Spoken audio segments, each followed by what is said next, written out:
My name is Mike Shum, and I'm introducing the first episode of my documentary journal. It's a new web series, and it features different stories each week, stories that I've collected over the years as a freelance filmmaker and photographer. I'm starting the series with a story I covered in Liberia earlier this year. Now, this is a country that has gained a fair degree of publicity in its recent history. It's notorious for having endured 14 years of civil war, and the violence was extensive and perpetrated by child soldiers, warlords like Charles Taylor, who's currently being held at The Hague. But this is a country that's also famed for having elected the first female president of Liberia, the first female president of Africa, President Ellen Johnson Sirleaf.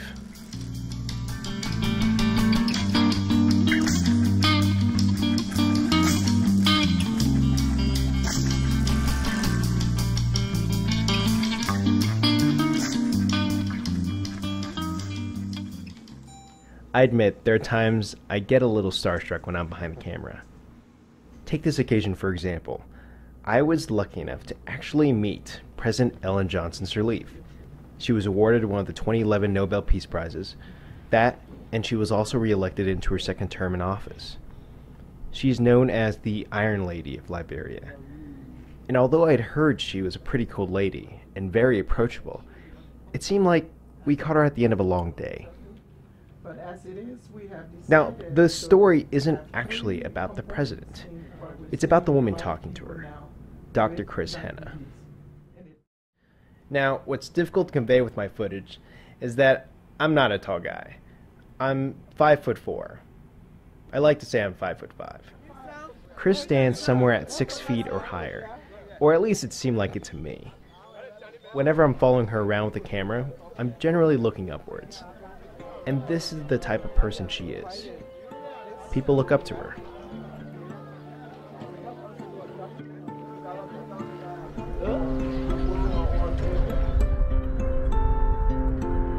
Chris's background is unique and kind of weird.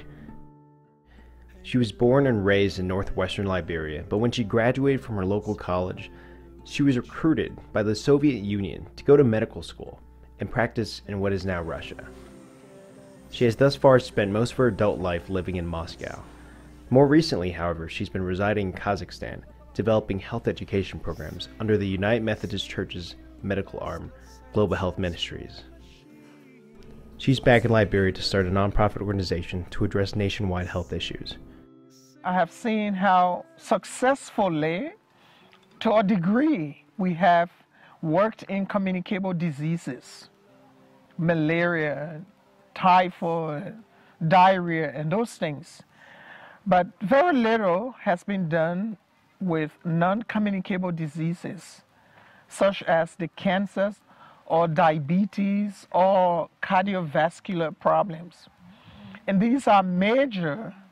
And when we look at the demographic shift that is taking place now, in the next couple years, most people will be dying in this country of those very diseases.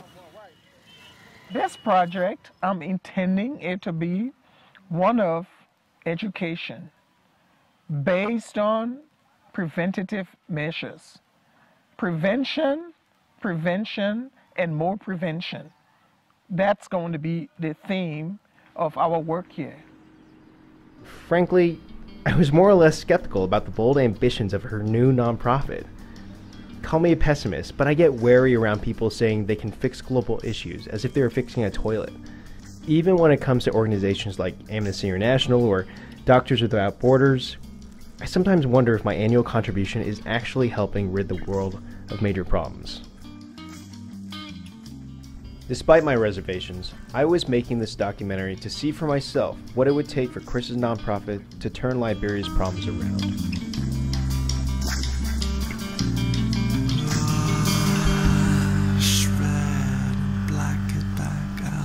This evening, black it back out, come this evening, lay down to sleep underground.